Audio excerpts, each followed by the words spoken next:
Sarah, I guess shot still wasn't there really, but how big were the free throws down the stretch? They was big.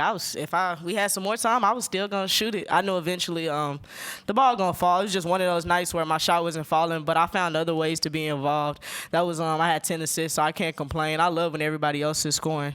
Bugs had a tremendous game. Talk about her going 9 for 9, like that's phenomenal. So shots wasn't falling, but I didn't trip. Sarah, I know you mentioned your shot wasn't falling, but do you take pride in that, dishing out the ball like you have been, that floor vision when the shot's not falling? Yeah, I think, it's been missing from my game kind of a little bit, and I think you see the way we play in transition. We're a team that plays in transition. I think when we did that tonight, we were at our best, and facilitating like that, it opens up a lot of things for me. Now you can't just play me for the shot. You got to play me for the pass, too, so I think I opened up a lot of things for a lot of people. Bugs back here. You had a couple of pretty timely buckets, especially those and ones. What did it mean to kind of, I guess, rally down the stretch to not let UCF come back into this game and get back in that win column? I mean, it was a lot. I just shouted to my team. We stayed poised. We could have given up. But, I think that helped boost energy. Any bucket, especially in the stretch, it helped boost us and give us some more oomph. So, I was excited that I could hit them for my team and get us this win.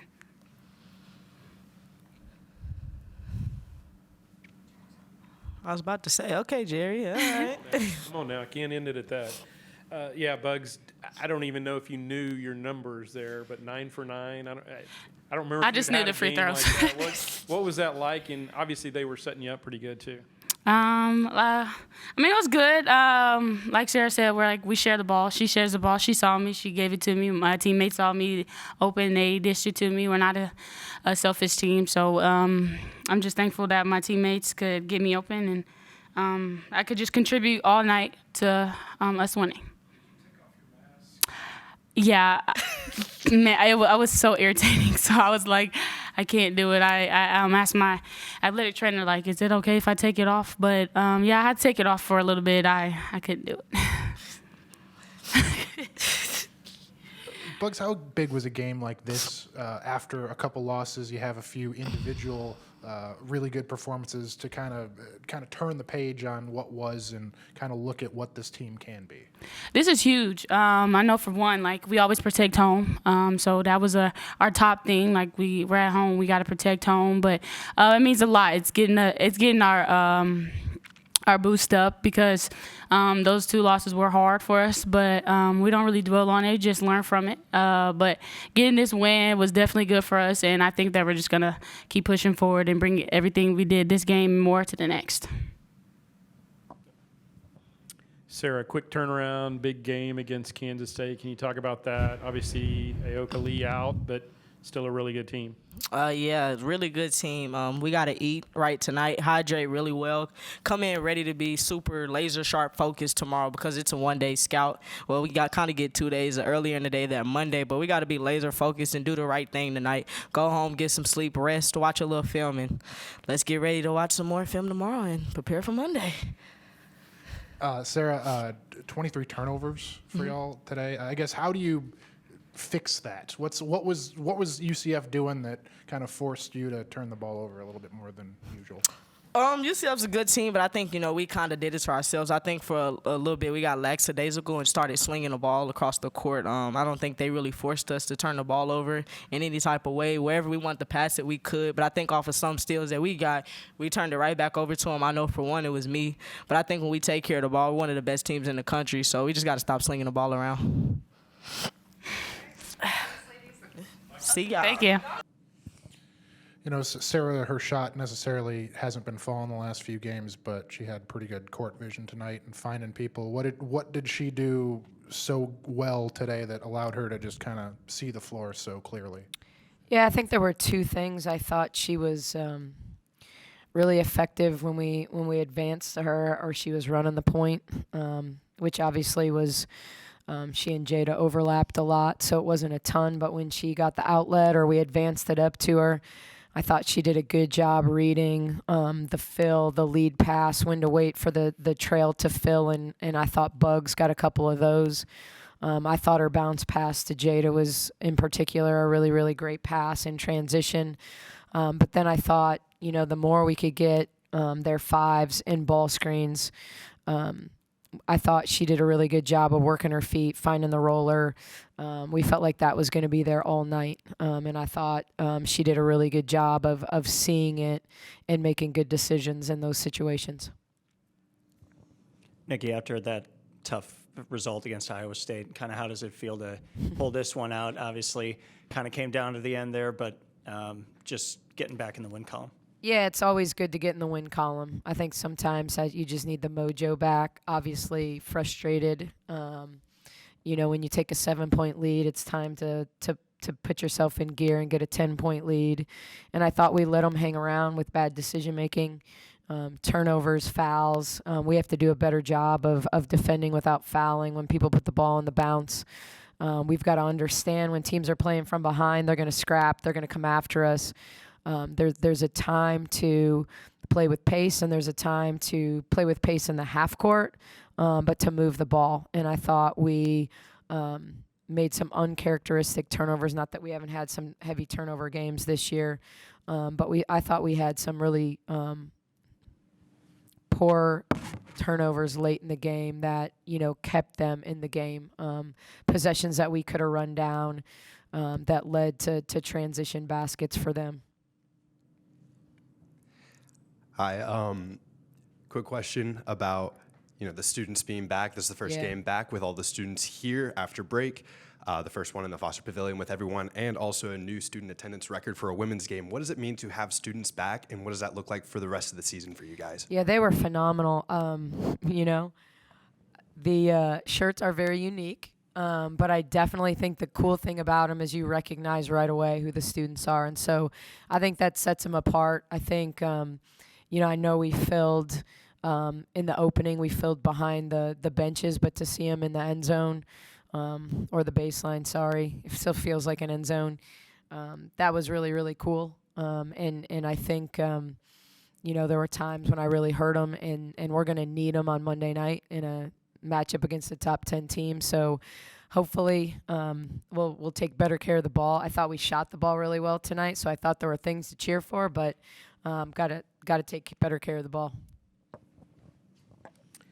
Nikki, y'all had a lot of success. I think you mentioned it out there on the drop-offs, getting the ball to Bugs. Was that a plan from the beginning to kind of attack their inside? Yeah, I mean, there's no doubt. We felt like they switch a lot 1 through 4, so we thought we could get some slips. They try to match up with Bugs all night with a guard. They match some of their smaller guards up to her. She got an easy post up early, and that's not really her game. But I thought she did a good job finding the seams and the switches, cutting to the rim, being there. She got on the glass, and I thought did a good job of playing around the rim and finishing.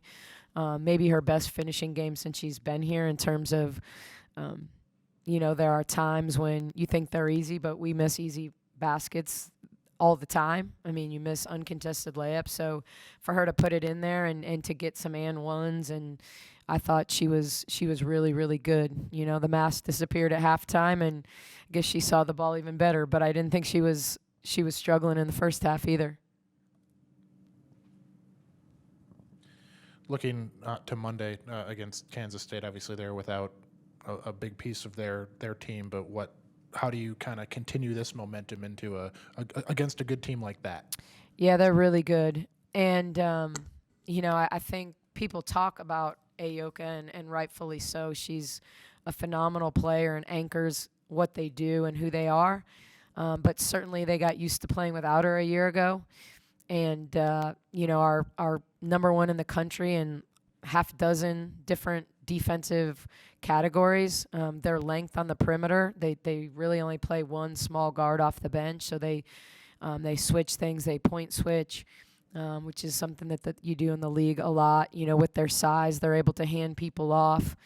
They've had rim protection all year. It looks a little different, obviously, without Lee, but they can make shots from the perimeter. They can attack you off the bounce. They create great spacing.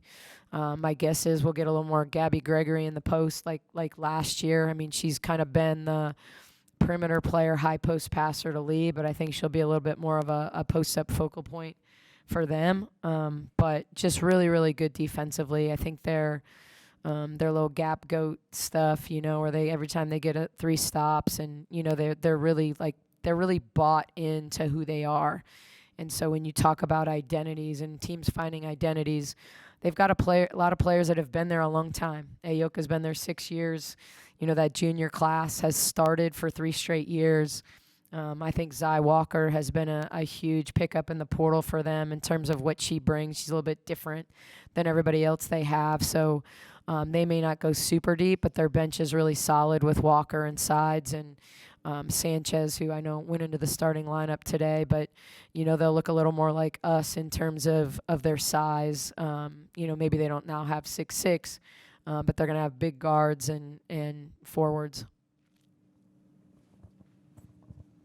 Nikki, we're about a third of the way through Big 12 conference play now. What do you think you need to see, at least in these next 2/3 of Big 12 conference play, just to be ready for the tournament? Yeah, we have to take care of the ball. It's that simple. We were a team turning it over about 12 and a half times a game before conference started. And you anticipate turning it over at times a little more against Texas because of who they are and how they play. But I think we've had a lot of self-inflicted. We've got to do a better job of we're trying too hard sometimes to make interior passes, 2 and 3 foot passes. Those balls either have to be taken up and we've got to try to draw fouls, or we got to kick them out. The ball's got to go out. Our interior passing, 2 and 3 foot passes, they've pretty much been turnovers every time we've tried them. So we've got to do a better job of knowing our strengths and really playing to our strengths individually and then collectively. Obviously, 23 assists on 27 baskets, that's who we are. And when we share the ball and we move it, we get really good shots. And while Sarah spearheaded that, there's a lot of simple ways that we can get people open. And it was one of those nights that I don't know that Sarah's been that open in a game all season long. They really spaced her and dared her to shoot. And, teams don't usually do that with her. And she's just not going to shoot 1 for 9 with that many open shots. Usually I felt like against Iowa State, they were contested, they were deep. These were standing at the 3-point line open, and so you anticipate she's going to make those. Bella has been really solid for us from the arc, got 3 wide open looks, and didn't make them. So, we're going to have to continue to get good looks, but we've got to take care of the ball. I think we can be a really, really good offensive team if we take care of the ball. I thought we got to the free throw line well. I thought for the most part until the end, when we had that string of 1 for 2s and the 0 for 2 by Dre, we were really, really good from the free throw line all night. And so when you attack the basket, when you get points in the paint, when you get to the foul line, you put pressure on the D. But I think we also, if we're gonna compete for a championship in this league, we've got to be better defensively. We've got to be able to take first options away consistently. We knew Peterson was their first option. We didn't do a good enough job, whether we were in switches or hedges or whatever we were in defensively. She got loose. Now, some of that was our turnovers, but we scored a basket, and she ran the ball the other way past 5 people one time. And we can't celebrate. You can't celebrate against players that have the ability to put pressure on you the way she does. So huge game for her. Obviously, she had to make them, but she shouldn't have gotten 19 shots off against us. And I think that's the thing we've got to get better at. We got to be better in our ball screen D. We have to be better in our rotations. We're fouling drivers to the rim instead of just walling up and making them play through contact. Bella's taking charges, but we've got to take charges as a team. When we've got to post low, we've got to be prepared to rotate over and take a charge. We're not a big shot blocking team. We're just not. So we have to do a good job of, if we're beat on the bounce, we've got to rotate and take charges and take away the backside rebounding. Thank you.